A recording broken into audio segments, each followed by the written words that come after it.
I'm lucky. Ah.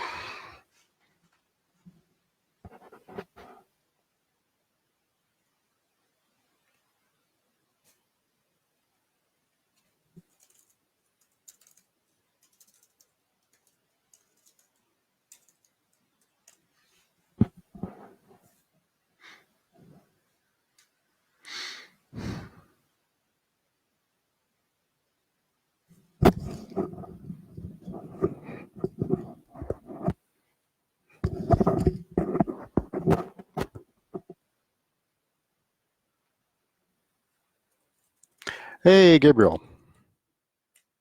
Well, this could be going more poorly, but I don't really see how off the top of my head. Gabriel and my girlfriend. What more could I ask for? That's perfect. We'll just go with that.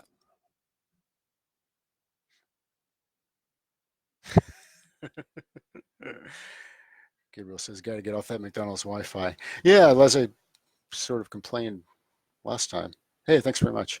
Yeah, this is why I pay for super fast fiber broadband at home. I blame Facebook personally. So we seem to be back in business, and maybe we'll just wait and see if a few people jump in. I'm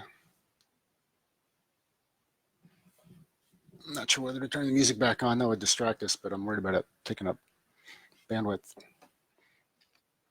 Oh, we got Gabriel, Ness, and James. I don't know why Ness is in green. Is this audio okay? Anyone?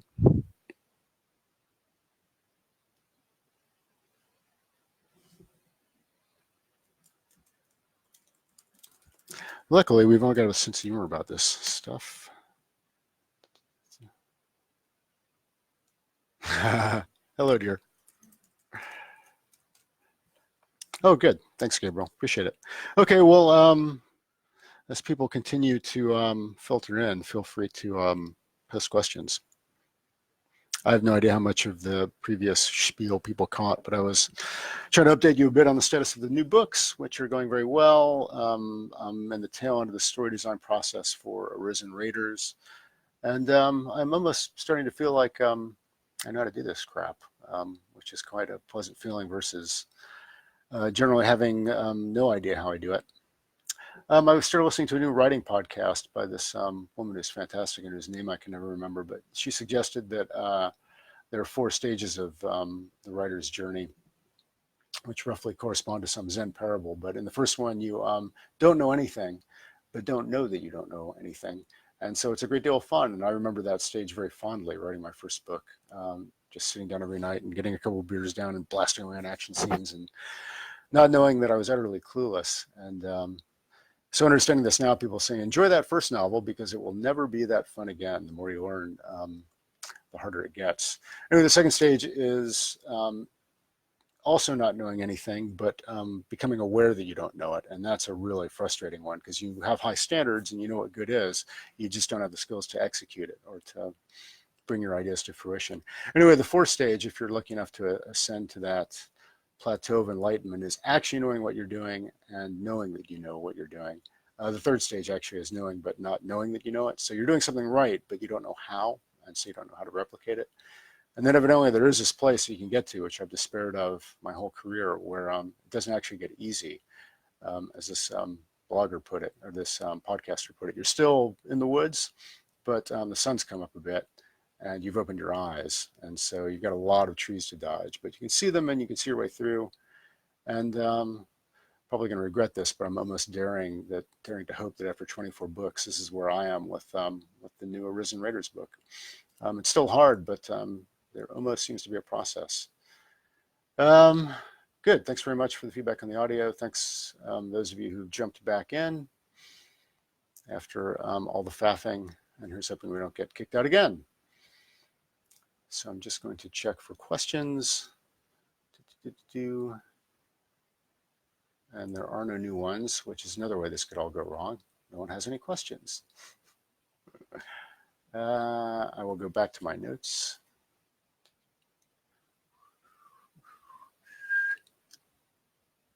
Yeah, so I mentioned I spent the first half of this year working on an original screenplay, and that's a funny bit of history because I basically spent the last 10 years studying screenwriting.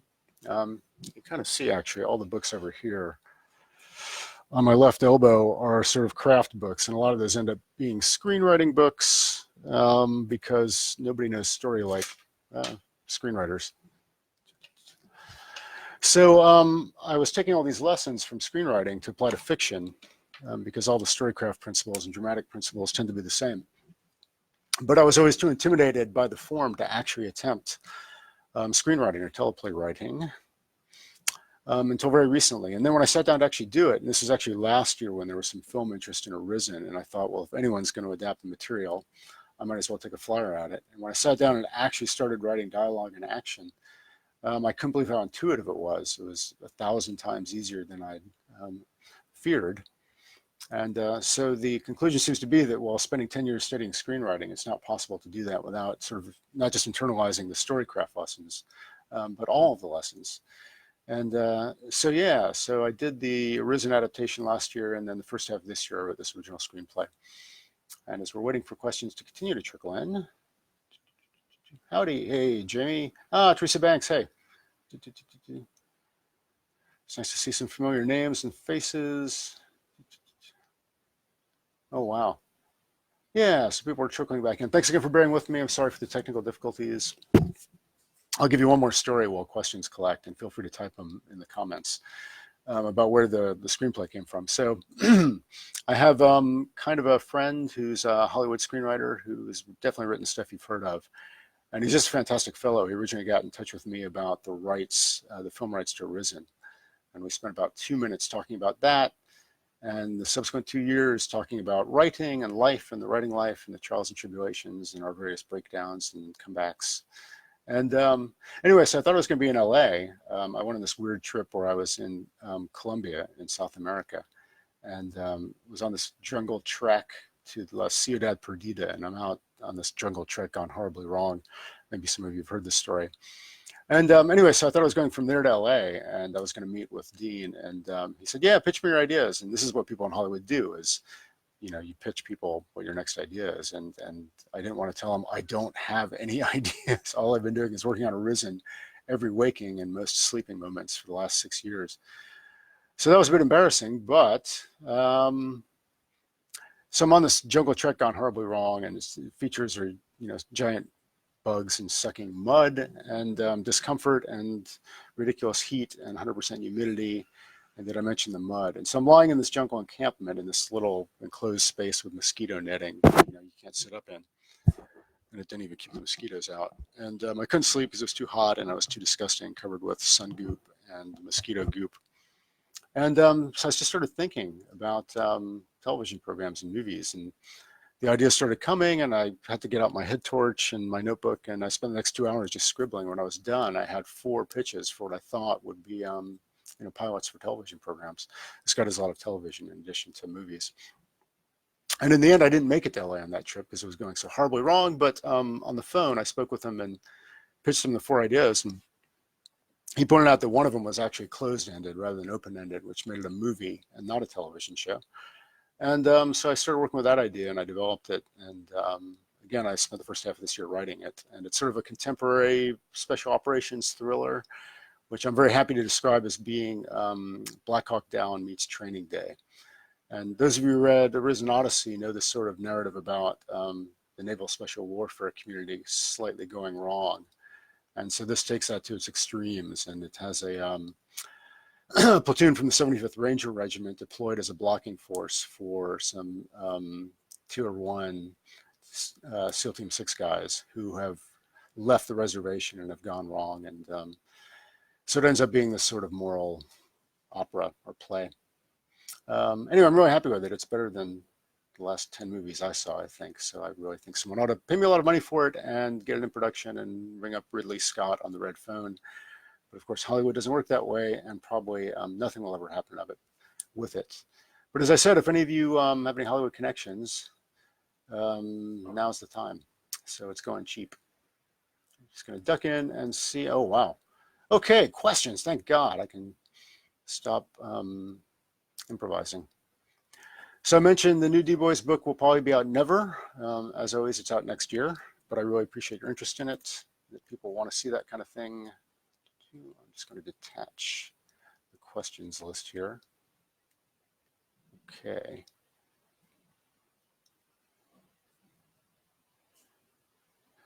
Thank you for contributing these questions, which will allow me to relax a little bit. Right, Jamie asks, have you been most of these places, Camp Lemonnier or Beaver Island, for instance, or do you just look at Google Maps? Fantastic question, and you provide the correct answer. I pretty much just look at Google Maps. Yeah, it's great if you can, write from experience, and I definitely have traveled a bit, and in some cases have been able to write from experience, but most of the time, Google Street View solves the problem very smartly. You just drop down and do a walk around. So yeah, I haven't been to Camp Lemonnier, although several of the readers have. It's a real kick to hear from deployed service people or veterans who have served in the places that I write about, or in the units, or in the aircraft or ground vehicles, and that very much motivates me to get my ducks in a row and make sure everything's accurate. So yeah, in general, I haven't been to too many of these places. I'm trying to think if there are any ARISEN locations that I'm actually personally familiar with, but nothing's springing to mind. Gabriel asks, why do you always kill off officers? Well, I think you're enlisted or senior enlisted, so you tell me why do the officers have to die? I hadn't noticed that I did that. Yeah, it's not an agenda. Yeah, when you kill characters off, it's the one thing I did do that I regret. It's also been pointed out by some of my UK readers that British characters died over and above their representation in the main series. And in particular, a lot of people still haven't forgiven me for killing off Jameson. And some people thought that was pointless, and I have mixed feelings about it. I have my reasons, but yeah, the trick with character deaths is that they have to be justified. The more important the character was, the more shocking the death will be, and so the more it has to be justified by the circumstances. They die to save others, or it's just a huge set piece. Yeah, I don't have it out for officers. I mean, obviously, I admire the senior enlisted guys very much, which is what most of the operators tend to be. Yes.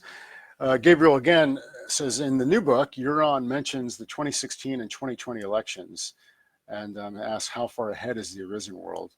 Historically, the answer has been that the ARISEN world is like 2 or 3 years ahead of whenever now is. So whenever I was writing, I always imagined it was just in the near future. And that worked out very well. I could imagine stuff that maybe didn't exist yet. I think originally it's sort of, if you did the math on it, it was like 2019. So we're probably due for the ZA to kick off any minute. But when I wrote the new one, I just took things forward a little bit more. And in fact, I made an allusion to the president that some people might have caught. But yeah, I guess the short answer is obviously now it's after ARISEN happens after the 2020 elections now, which changed. But it'll always be a year or two ahead of wherever we are. Alex Williams asked, will I be doing a prequel like A Fall of America and will Tactical Corgi be in Iraq? Yeah, so both Raiders and Operators are prequels. And I think everything will kind of be a prequel. A lot of people have asked for various things. One thing you hear a lot is, will you be doing an Aftermath story? And I've always been kind of set against that because, to my mind, I didn't think anything could be more boring than cleanup. Like when the adventure's over, the adventure's over, and then cleaning up all the dead zombies and rebuilding seemed like the perfect thing to let people imagine rather than drawing it out. But contrary to that, the whole first 2 years of the ZA remains to be explored. What happened to these units and how they came to be where they were. And so right now I'm dealing with what the JFK was doing for 2 years, plying the seas like the Ancient Mariner, or like the 12 colonies being chased by the Cylons. And it's fun to imagine that. And of course it's more exciting because the game is on rather than the game being over.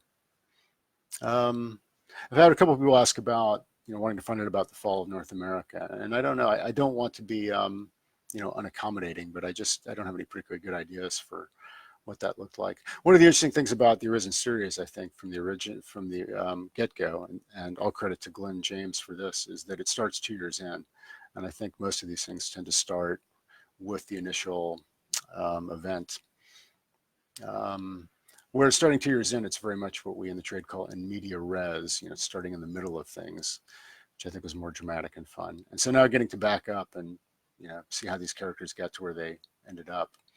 It's kind of fun. And yeah, so I'm just trying to remember, the side that this series bread is buttered on, and that's, over the top action and military humor and military tactics and techniques and all the special operations fun. Gerald asked, where did this inspiration come from to write such a realistic zombie series? I like that question. I don't know how great an answer I've got. If by realistic, I hope you mean, yeah, relatively speaking, he says. So, I mean, the first thing I think of is the military aspect. And of course, I was writing military fiction before ARISEN. That was sort of my blocking and tackling bread and butter. And I always feel like I owe it to the real guys, many of whom are readers, to get the details right and to make it realistic. And the best compliment I ever get, and I'm lucky enough to have gotten it a lot of times, is from military guys who say, yeah, I read a ton of these military books and it's all complete bullshit.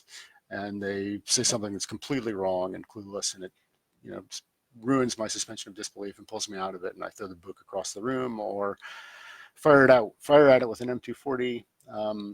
So anyway, when people say, particularly guys who've served or serving, say that I get the military accuracy right, that's a great compliment. And so I feel like I work very hard at that.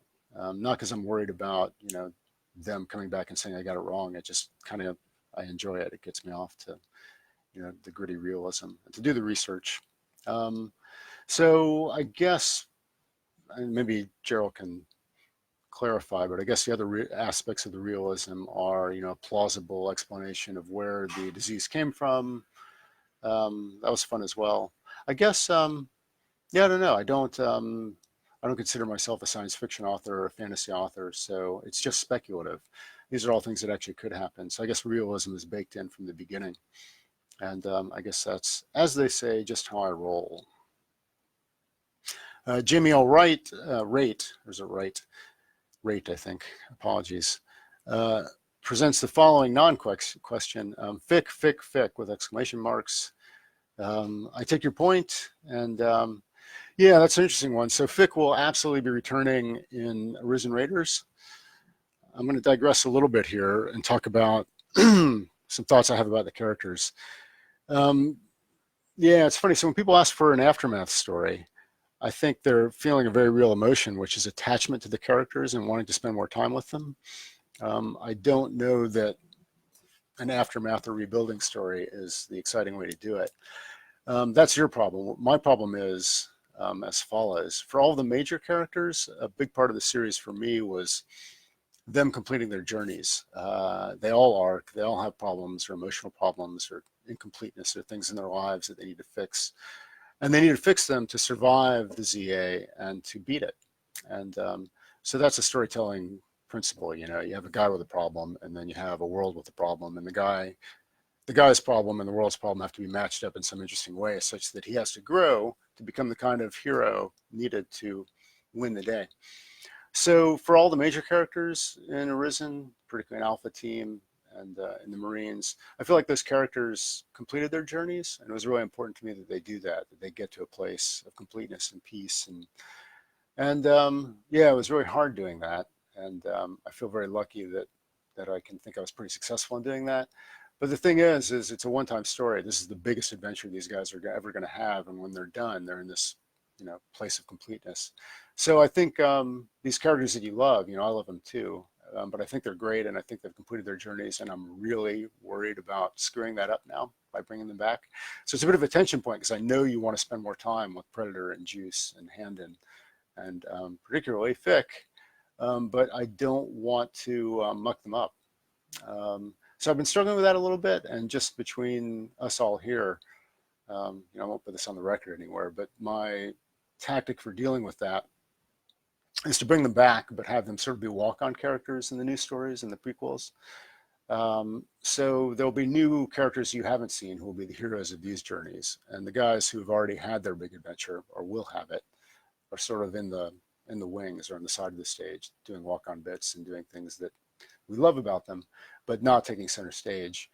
That said, and I think you'll like where I end with this, I have been working with Fick a lot in the Marines in the Raiders prequel, and I don't think Fick likes being in the wings, and so he's I see the like balloons floating up over my face.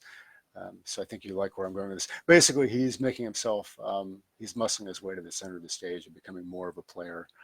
And he's always had a stronger will than I do. And most of the stuff he says, I have no idea where it came from. I don't think I thought of it. I think he really does exist on some, I don't know, other plane. But anyway, he's becoming a bigger character in the new book, and I think everyone will be pleased with that. And again, my ideas about making him a walk-on seem pretty paltry compared to his power of will. So yeah, he's going to muscle his way on, and I think we'll all be pretty happy with that. Gabriel asks, Sergeant Vogler, this is in Last Stand, keeps mentioning George Romero zombies. How do the zombies keep catching up with the Ranger running full out? It always feels like they're running his ass. I guess I failed to create a sufficiently convincing scene there. Yeah, I don't know. And so the idea is that the runners didn't appear until a while into the ZA.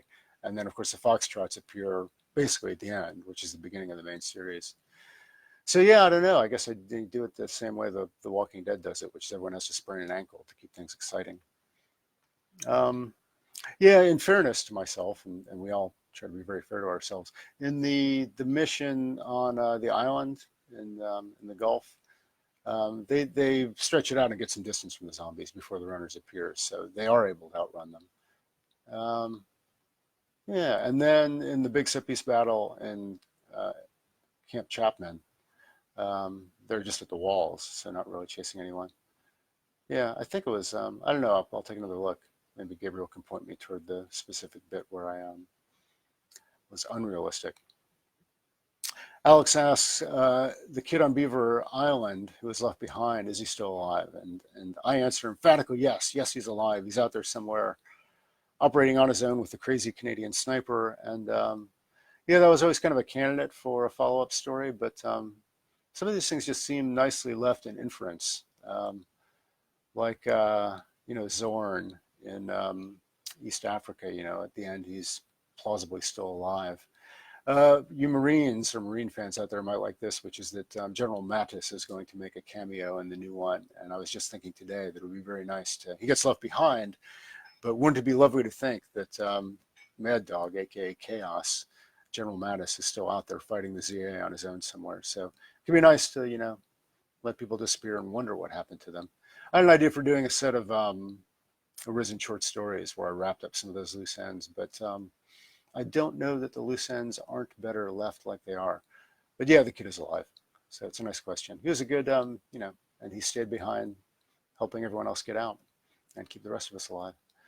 Jay Wesley Johnson asks, people do not understand the amount of witty banter and movie quotes that get tossed around during stress. I'm guessing Wesley is someone who has served in uniform. Yeah, so a lot of what you read in ARISEN comes from the 8 million volumes of military memoir and military history and military nonfiction. So this is the writing research shelf, which goes from the floor to the ceiling. This is very clumsy, but so yeah, when you read a lot of military memoir, particularly by the very elite special operations guys, the humor comes through full throttle, and you do get a sense of how the black humor comes about and the stress during combat.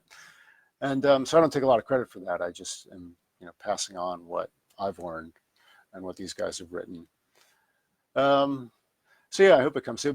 But I also, it's a nice thing to hear from the actual serving guys that, yeah, that's exactly what we're like when we're deployed. And that's exactly what it's like in the team room. We toss that shit around nonstop. Madame Marauder reports she has shared the link to the ARISEN page to get more viewers. It doubled. So I might have questions on the link you might not see on the feed. How many people are in here? How to tell? Looks like a lot of people. I'm scrolling through your comments a little bit. I will look forward to reading them at leisure after this when I'm not having to perform. So I really appreciate your comments. What the hell, just jump in. Alex Williams, in the Odyssey, Homer has a Mark 18 or a Glock 22. Will you admit you copy me because that's the same guns I use? Absolutely, yeah. In fact, we had, oh yeah, someone, was it you who wrote in about having the Daniel Defense rifle? Yeah, it must have been you, Alex Williams. Yeah, sorry to rip you off or steal your thunder, but all I can say is you've got very good taste in weapons. Yeah, it's funny going back and doing the prequels and stuff because some stuff got nailed down in the main series, and I have to stick to that. I can't, contradict myself or, you know, break reality. But then some stuff wasn't nailed down, and so I realized I never actually described what kind of primary weapon Homer carried, except as it being a short-barreled assault rifle.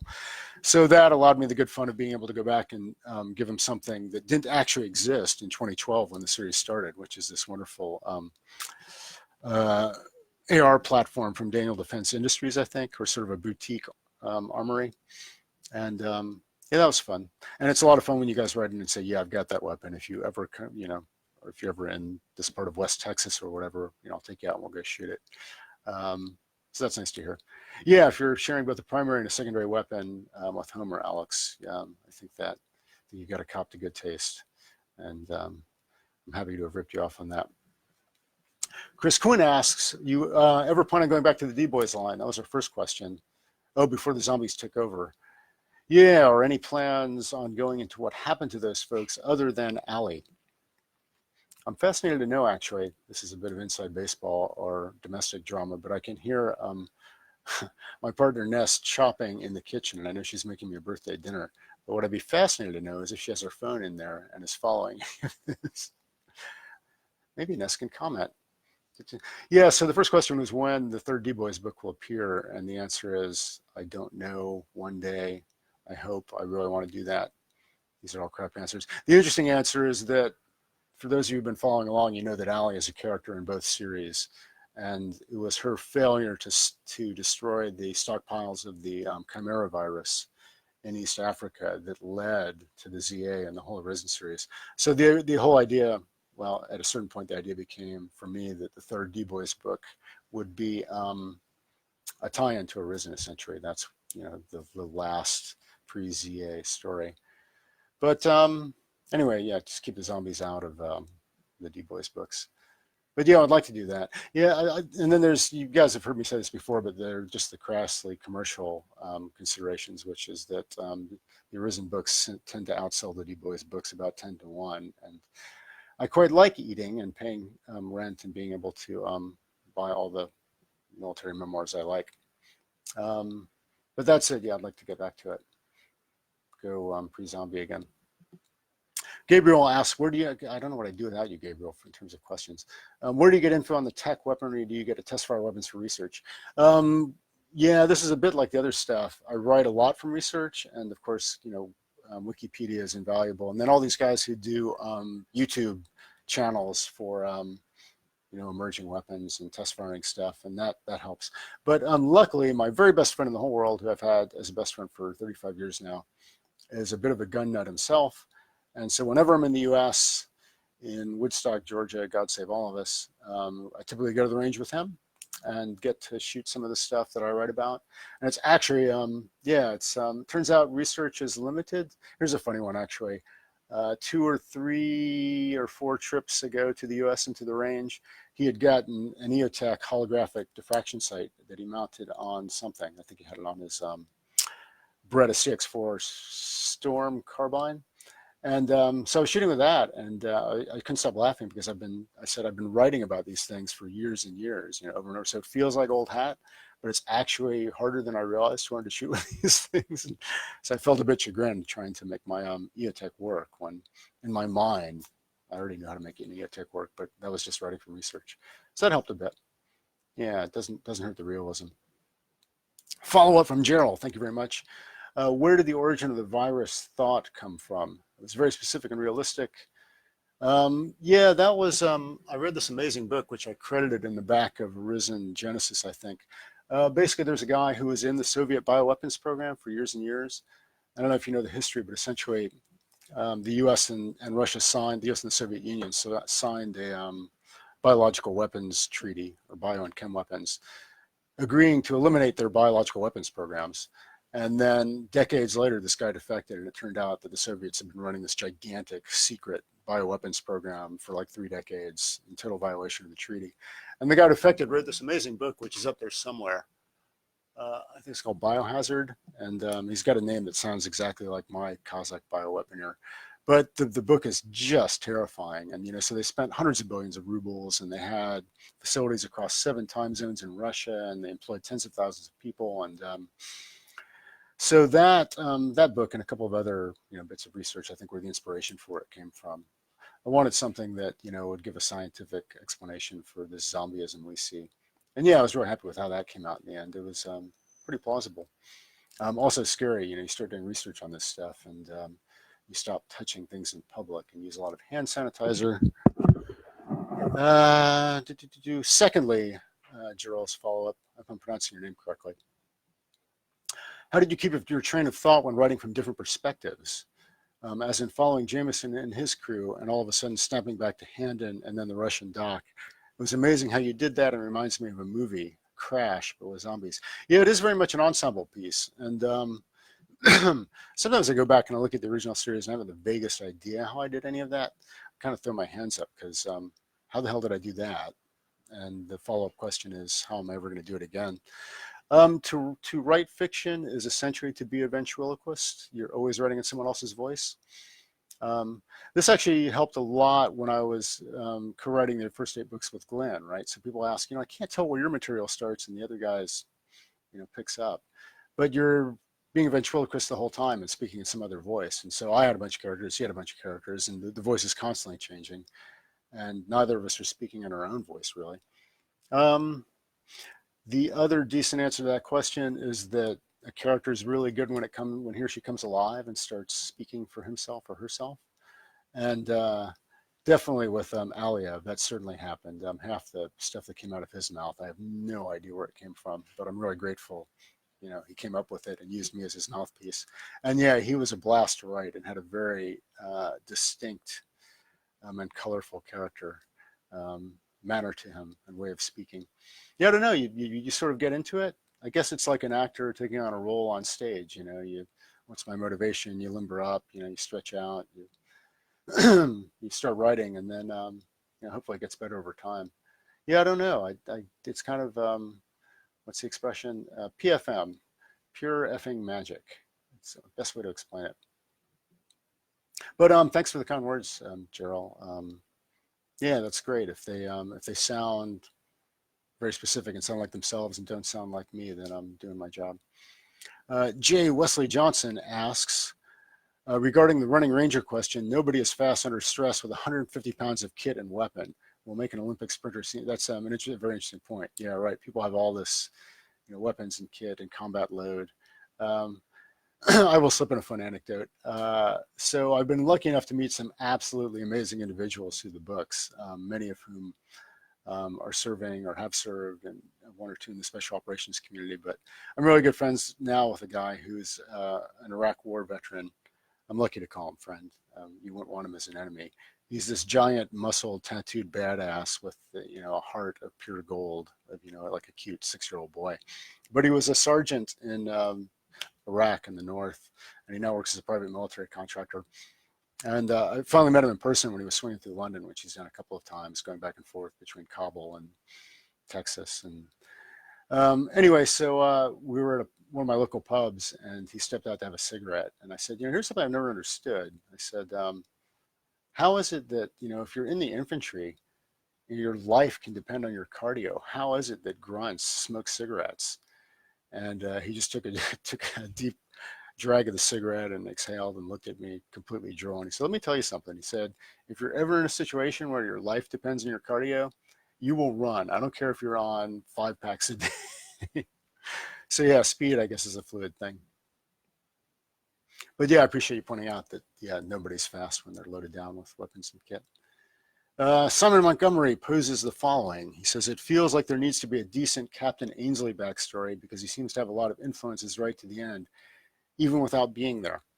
Yeah, that's a great observation, and thank you very much. I really wanted to do that, and I hope I pulled it off, that he was there at the end without being there. So his kids are there, his influence is there. It's going back, and I always read or listened to the whole series again before writing the next book, so I knew what the hell was going on. But yeah, so in book 1 or 2, he's with Henno, and Henno says, I don't know if we're coming back from this one. And Ainsley says, don't worry too much about that. Worry about what kind of world we leave behind. And I thought that was such a great character moment and, just so noble. that having that echo to the very end of the series felt fitting. Um, but yeah, particularly the guys who died early, and of course he died in book 2, and Henno died before the end. They're better candidates for backstories because they're insufficiently explored and bigger mysteries, and more ciphers or blank slates. I think a lot of Pope in that regard as well. Pope was a great character for about 5 seconds before he went down helping everyone else escape in book 2. So I have this idea that Allie and Pope can go on some missions. But yeah, I appreciate your interest in an Ainsley backstory. And yeah, and he was actually literally a ghost by the end of the series, wasn't he? But his influence is very much there. So well observed. Thank you, Simon. Oh, Alex Williams asked, what did you think of the ARISEN Easter egg and expeditionary force? I think I get this. Yeah, I don't pay close attention to anything. But yeah, this other author contacted me and said, hey, do you mind if I make mention of Fick? And so there was this rundown of famous sergeants or senior NCOs in various series. And so I think Fick got mentioned in the same breath with Sergeant Apone from Aliens, which was an incredibly high compliment. Yeah, I thought it was great. I was flattered, like homage. When he asked if he could use it, I just shook my head and I said, mate, if you had any idea how much stuff I steal outright, and borrow is a polite word, it wouldn't occur to you that you need to ask to use one of my characters. Go with God, go for it. Yeah, I thought it was great. I love it, and it was very flattering. And thank you very much, author of Expeditionary Force. Teresa Banks asks, and Teresa's a long-time listener, first-time caller, was it difficult for you to start with being an author? Yeah, it helps that you're stupid. A, you don't know what you're doing in terms of writing, and B, you have no idea how long and ridiculous the struggle is going to be to get published. There are many times I thought, years on, if I had known it was going to be this hard, I probably never would have started. So ignorance is your friend. But then again, as I said, you enjoy it a lot more in the early days, so it's its own reward. And then once you do start, doing it on a professional basis, to avoid getting jaded, you kind of have to find your way back to the original fun anyway. So I guess there are different difficulties at different phases. Gerald says, and comments are perfectly welcome. He says the best part was Aliev in his hideout trying to comprise an antivirus, which ended up being useful. It was funny. He did I think he did a vaccine for his own meningitis Z. And then I realized at a certain point that it was going to be a pain in the ass to try to vaccinate everyone with that. And it was kind of a faff. And so I had him and Simon Park agree that it wasn't needed anyway, which is basically me retconning myself and rearranging history to suit me. But yeah, it was a lot of fun sort of going half crazy in his mountain lair and running around. And then the flammable grenade crate goes up along with the fridge of death. Chris Quinn, hey, chimes in to say, I know your forte is combat and frontline riding, but is there a chance we can get a prequel from the point of view of POTUS, Pentagon, government leaders as the ZA broke out and civilization crumbles? Sort of situation room, point of view, and final stand of the operational government as Secret Service and SF tries to keep those leaders alive. Yeah, that's kind of a good idea, and God knows I appreciate good ideas. It's different ways of approaching it, and it's sort of the second time I think I've had people suggest, how do you can you explain how North America went down? What was the situation from 10,000 feet? And I guess I'm a little less attracted to that than sort of the gritty on the ground, first person, face stuck right in it perspective. But we're getting a little of that, and spoiler alert, I guess. I never know what I'm spoiling, which means I usually am. But in ARISEN Raiders, as I said, General Mattis, as defense secretary, makes an appearance, and he has some Secret Service protection. And so that's not like from the central government point of view, but it gets you a little bit in that direction. Yeah, I'll definitely take it on board, and thank you very much for the suggestion. Yeah, I don't know if I write. I don't know if that's my strong. You say, yeah, my forte is combat and frontline writing, so I don't know if my strengths are with the government side or the situation room view. Although we are rewatching The West Wing now. I'm a big Aaron Sorkin fan, and it's interesting to see his situation room scenes and what he gets right and doesn't get right. Jim Crisco, another old and fondly remembered name. He said, I read comics when I was a kid, and Fick reminds me of Sergeant Rock. Yeah, it's very much an archetype, isn't it? And Sergeant Apone is right in there, as is to do the guy in Full Metal Jacket, just the hard ass senior NCO, drill sergeant type. And most of Fick's lines, as I think most of you know, were stolen from various sources of drill sergeant humor. So a lot of Fick's best lines were, not me coming up with them, but actual guys like Sergeant Rock coming up with them. Although I guess he's fictional. Jarrell Alexander again. Did you base Simon Park off of a real friend or a different you? Excellent question and really good insight. It's said that every character is a tiny little refracted bit of the author. So I think I have a series of characters that are more or less thinly fictionalized me's, and I think Simon Park is a little bit more me character because I'm not a big guy, I'm not super tough, I'm not in the military, I'm a little more cerebral.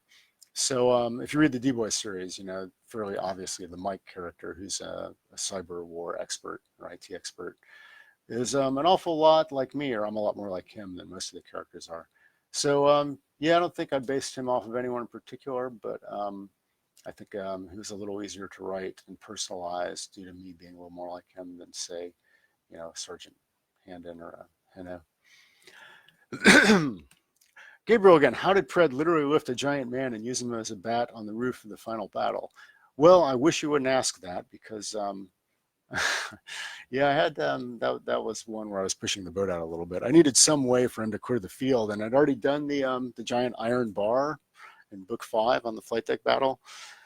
So I had to ratchet it up from there, and arguably, you may agree with this, that was a ratchet too far. I mean, granted, Predator's 7 foot, and what do we say, 315 pounds? So if anyone, yeah, that wasn't particularly realistic, and maybe I got a little comic booky there, and I beg your pardon if that was a ruiner of suspension of disbelief. If it matters, and I think I copped to this in the back of the book, in books 7 or 8, they've also have guys carrying around these CRRCs, a combat rubber raiding craft, which is like a Zodiac boat with an outboard motor. And they do package up into bags that hold the whole thing, but the whole thing weighs about, I think, 370 pounds. So nobody, probably not even Predator, are going to be carrying them around. But sometimes I've got story problems as an author that I basically have to break reality in order to solve. Yeah, I don't know if I should have gone with him swinging that guy around. When you put it like that, it does sound a bit silly. So, yeah, you can't get them all. Alex Williams, Tactical Corgi, is watching this. He keeps squeaking his chew toy. Well, I wish you could put the video up because my girlfriend goes weak for dogs of all fashions, and we'd like to see the Tactical Corgi. Ryan Kurgan Wilson. Oh, I got people with 3 names. I can only approve. He says, I was traveling to Dover from Cumbria a few months back, and my dad asked me why I was laughing. I told him as we're going further south, I'm seeing places from my favorite series. It was fun to see you use actual places in the UK. Yeah, thanks, thanks, Ryan. I'm glad you got a kick out of that. Sadly, in some cases, I was writing, again, from research in Google Maps when I could have just taken my ass out there. And in fact, I subsequently have seen both Wandsworth Common and the prison there. After writing the entire series, I actually went by there and saw the place. And as it was, I was just using Google Maps. Similarly, I started doing these long walks out the Thames when I briefly quit writing in February. And it took me right by Battersea Heliport, which is hilarious to me. So I was watching the helicopters take off. And then I was with my girlfriend. And I said, yeah, I did quite a good set piece here with flames and zombies and a large truck rolling out onto a garbage skiff. And it was fun to be walking by that. So yeah, I got a laugh too. Hey, Woodrow Mosqueda says, update on ARISEN series on small, big screen. Also, any plans for a graphic novel series? Objectively good question. Not my very favorite. The short answer is that nothing ever happens in Hollywood. People talk and talk and talk, and you have all these conversations, and people express interest and enthusiasm. The answer, I'm afraid, is about what it's always been, which is it will happen when it happens, and there's not that much that I can do to cause that to happen. There's been interest from Hollywood. There's been talk of optioning. There's been talk of little teaser productions. And yeah, as many of you will know, the only red line I have is that I won't have it done on the cheap. So to do it correctly was going to require a staggering budget. And so I'm hoping HBO will come knocking. And I think the only thing I can do is keep writing books and bringing readers into the series, because everyone who reads the series and decides it's amazing is somebody else who might know somebody who knows somebody whose dog's uncle's accountant's dry cleaner is a Hollywood agent. So yeah, you'll get news. Thank you for the love balloon. You'll get news on that as soon as I do. And as it is, I just live in hope. And as I said last year, I did do an adaptation myself of my own material. I did an ARISEN pilot, and I think it's really good. It was a lot of fun, and it allowed me to fix some things that I did wrong originally. Maybe Glenn and I could have done better. And I think it'd be amazing. And there's so much money being poured into original content and development between obviously the studios, but the major players like HBO, the streaming services like Netflix, Apple getting in on the deal, Amazon. So you would think someone would want this, but luck of the draw. Gabriel reassures me that he loved Predator swinging the guy around by his boots. That's a relief. Thank you. Alex Williams, is CSM Zorn still alive? Yeah, I made reference to this earlier tonight. Yeah, I hope so. He did receive a prototype vaccine, but it turns out that the prototype actually worked. Yeah, that's a good point. After the fact, one could reasonably speculate that, that before they finalized it, it would have worked and kept him alive. And I like the idea of this singular badass on his own still operating in East Africa. So yeah, I choose to believe he's alive, and you're welcome to join me. Gerald says, idea, have you ever thought of telling the story of the Spetsnaz group they encountered in book 8? It was the most badass fight. What was their backstory? Yeah, Spetsnaz keeps coming up. I like them because they're the shadow of the heroes in the Western Special Operations groups. And that was sort of the secret sauce in books 11 and 12 is, they had every bit of Alpha's skills and training and equipment and unstoppable mindset, but they were unencumbered by morality or brotherhood or loyalty. And so what would that look like, and who would win that fight? Yeah, and at the end of, I guess, book, so is it, kind of, was it the same group in book 7 and 8 as it was in 11 and 12? I think they're related. At the end of 12, of course, some of the Russians did survive. And they do come back. Where do they come back? They come back in the screenplay, which is unrelated. And we are definitely, obviously we had some Russians in Last Stand, and they'll make another appearance in Arisen Raiders. Sorry guys, I'm fading a little bit. I should have had something to keep my energy up. Having that drink beforehand was probably not the cleverest thing I've done all week. Alex Williams says, I grew up in Oshkosh. I'm used to seeing Oshkosh tanker trucks, so I appreciate RC Brave pronouncing these trucks correctly. Well, when I speak to Bob, as all the cool insider kids call him, RC Bray, I will pass that on. Yeah, he does humans work. Obviously, he's just a machine and amazing and the all-time greatest audiobook narrator ever. But he does hard work in getting pronunciation correctly. Correct, excuse me. So I try to provide him with the pronunciation guide. Did I just get it wrong, by the way? I try to provide him with a pronunciation guide with each book for anything that might. It's usually the military stuff that's confusing, like which acronyms to pronounce and which to spell out. But he works really hard. And occasionally he will be reading some of my stuff, and I will thereby learn how to pronounce the word. I was mispronouncing it.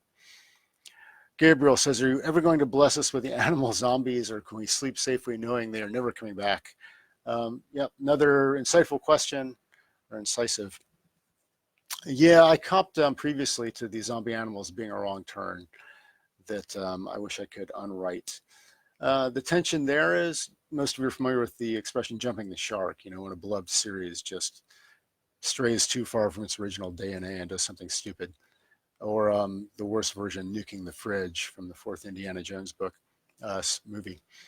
So yeah, the challenge there was trying to keep things new and fresh and exciting without getting stupid. And I think I erred slightly on the stupid side with the animal zombies. Luckily, I realized my error in the nick of time, and I did not have the charging herd of zombie elephants that were originally planned for the end of book 12. So you may thank me at your leisure for sparing you from the herd of zombie elephants. But no, I don't think the animal zombies were coming back. It was a close call for the series and for me, and I'm glad to have gotten out alive on that one. Gerald again, Allie and Homer. Did Homer lose faith, or was it the fact that he found his family and made his way back home that everything was okay? what were your thoughts when developing these characters who teetered on humanity and kindness?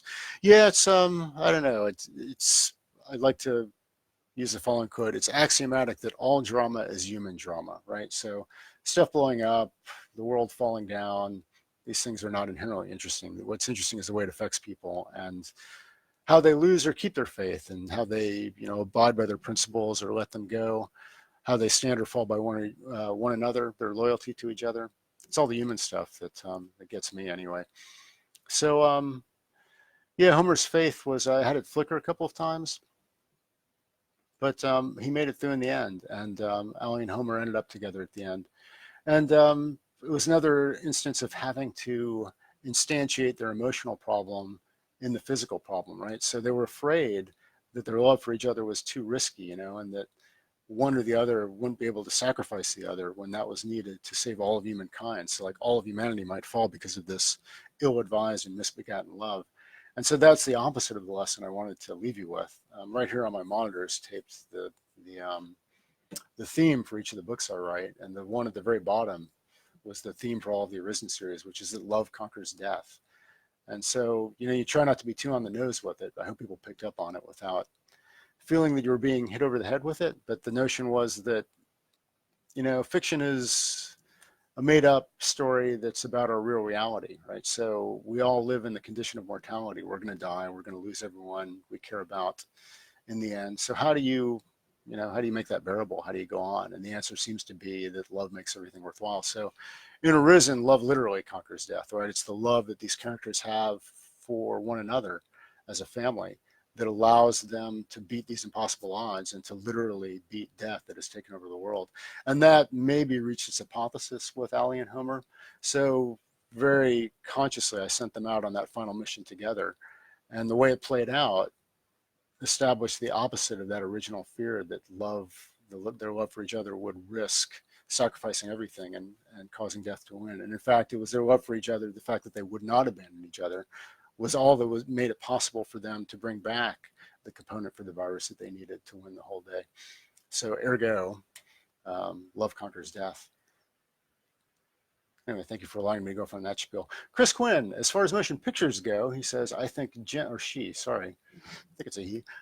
Feel free to correct me. I think Genesis would be awesome to introduce the world at large to the ARISEN world, or the entire series. Of the entire series, I think it had the most horror and suspense elements, for me anyway.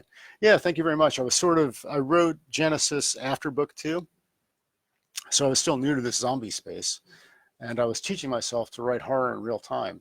So like I think I did okay. When the scene where they first go to the hospital and it's all creepy and abandoned and suspenseful, classic horror stuff. Yeah, it'd be great. It'd be great if that were the introduction. And that's what Podium Publishing, the audiobook guys, thought as well. They published Genesis first. So you're not the only one who thinks that. Yeah, I like that book. It's a little overwritten. It was also my look. I'm still a literary fiction writer and can do all these flourishing sentences book. So there's a little too much writing. It's obviously writing in the book, but I'm glad the horror came through. And yeah, I'd certainly be open to that. I kind of like starting at the beginning of year 2, but yeah, it's a possibility. I'm bouncing back to questions I somehow missed the first time through. We're well past the hour mark, despite the initial technical difficulty follies. So thanks for hanging in, and I'll hang in as long as there are questions, which has been my policy in the past. Gabriel says the grenade launcher gunner at the beginning. This is of Last Stand, and I hope you guys have read Last Stand, so we're spoiler free, or rather can spoil at will. The grenade launcher gunner, was he jumped by 2 Romeos or 2 Foxtrots? I think it was just 2 of the slow ones, because I wasn't too explicit about this, but the idea is that at the beginning, it's all slow ones. They do seem to be moving kind of quickly, so maybe I was a little confusing on that count.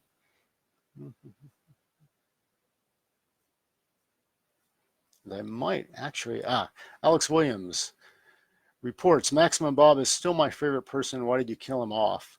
I have no satisfactory answer for you, Alex, other than an abject apology, but I will try to console you with the following story, which I think is kind of hilarious. And I tweeted about this at the time.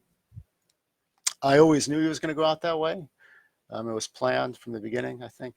But when I wrote that scene, that writing day, when Maximum Bob dies, when you have a really good writing day, the execution exceeds the conception. So the finished product is actually bigger and cooler than the design or the outline you have for it. And if you're really lucky, you have a few days like that where the execution is better.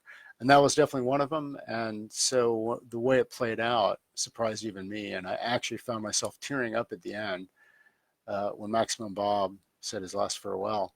And I found myself thinking, or possibly even saying out loud, I said, why did he have to die? Which is a hilarious question, of course, the answer being, because I decided he had to die. You did this. And if even I was lamenting his death, I figured it would probably touch other people, and clearly it has. So I'm glad you liked him. I'm sorry he's dead. He might be a good candidate for someone to bring back in an early prequel.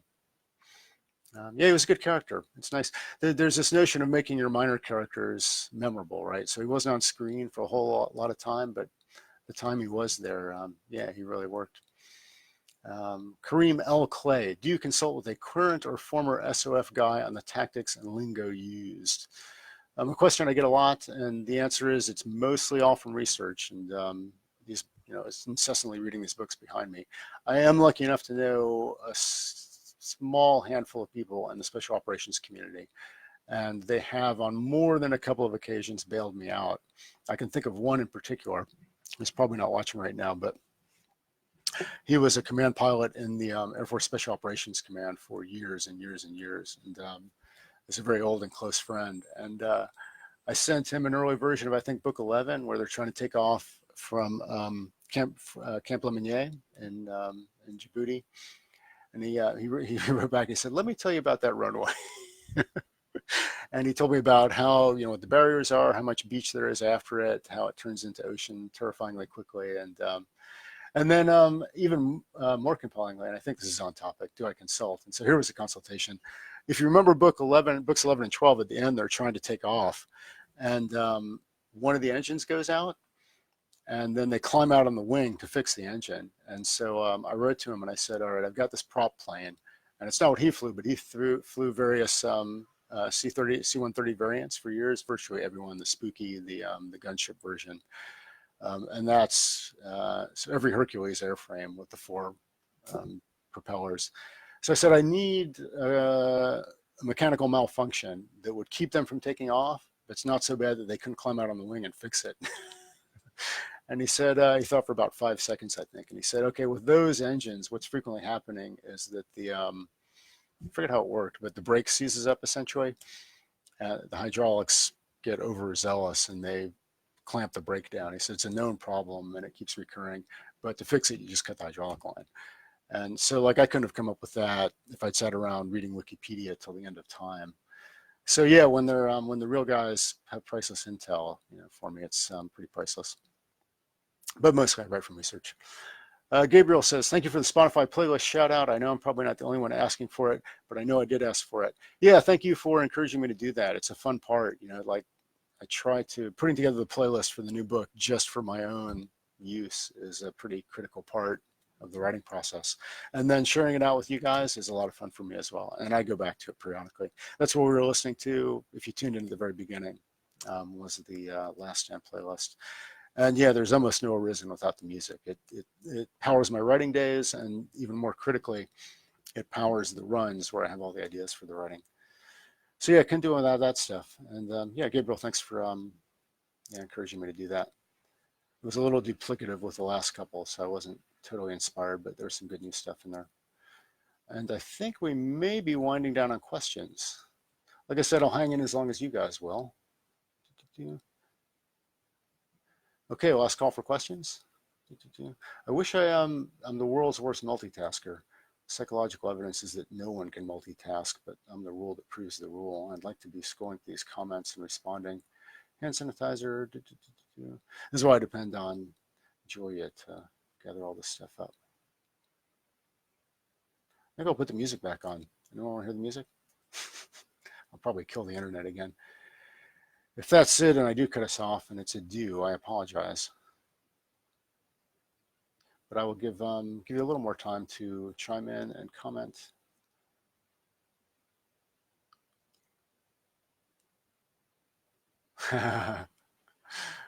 Woodrow says the single best scene in the entire Arisen series is burning zombies with grenade bandoliers heading toward Alpha Team. I don't remember when that was, but it sounds pretty good. And Jarrell, who I see as a top fan, said your reference to Triple Nickel was awesome, especially because they were at the epicenter. What was the motivation to add these additional characters, and how the hell, I forgot the guy's name, but he has a titanium leg. Oh yeah, and the first female in Triple Nickel, all inclusive. This is actually deeply sad because I have a memory like an iron sieve, and so that's why I reread the series before each new book to remember what the hell is going on. But it's actually been, I haven't reread it since before writing the conclusion, books 13 and 14, which is a couple of years ago now. So yeah, there's Triple Nickel is a storied Army Special Forces ODA, and they were some of the first people into Afghanistan, and they've got an amazing unit history. So getting to borrow that and leech off of it was a great privilege, and I'm glad you liked it.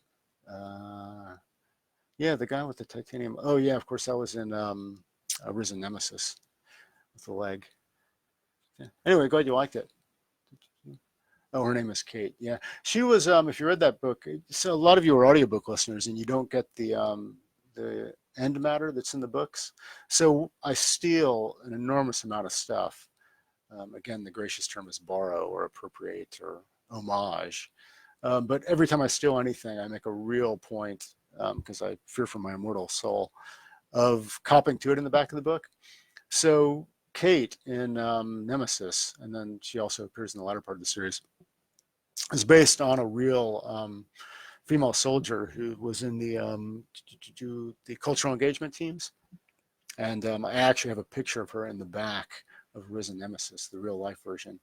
And yeah, so as usual, it's the real exploits of the real special operators that inspire everything. And that's what inspires me as a storyteller. I'm very interested in the perfectibility of humankind. And so the elite special operators just knock my socks off and never stop doing so. So it amazes me that we have all these superhero movies and books, when we've got real life superheroes walking around. So, people know that they're super commandos and they can move and shoot and communicate, but they can also hack computer networks and speak 5 languages and do political work. And just have these huge, staggering skill sets. And that's what knocks me out and why I write the kind of stuff I do. And it looks like I posted, but I assume that's Julia posting a link to the Spotify playlist for Last Stand, if anyone wants to grab that. Jim says, refresh me on how the guys left in Russia got out. I'm old and I forget. I'm old and I actually remember that I forgot to write it. Essentially, you have to, it was a choose your own adventure thing that was left in inference. So I think he means the Royal Marines who were left behind, and they show up at the exact right time to sort of crash land onto clearing the runway at CENTCOM in book 14. Yeah, it was just alluded to that they must have fought their way back to the plane. They had to find fuel somewhere. They're tough guys. And so, yeah, you tell me. Your story's about as valid as mine.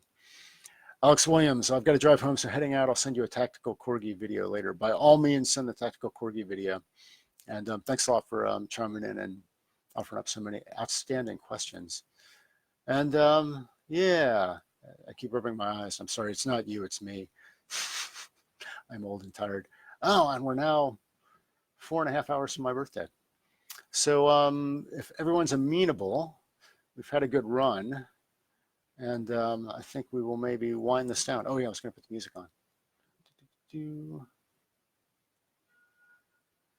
This one's a classic. And we'll turn the volume up. And then maybe we'll switch back to the ambient speaker.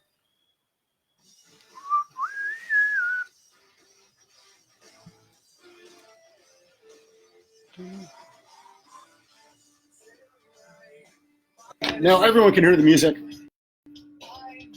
And I will hang out for another additional minute or two just in case questions trickle in. But thank you all so much for coming. I've said this a million times, but it's the readers who make Arisen, and the readers who keep me going. And in terms of how supportive you are and everything you do to support the series and me, and your kind comments and your loyalty and your word of mouth recommendations, and all of it means literally more than I can tell you in my current depleted state.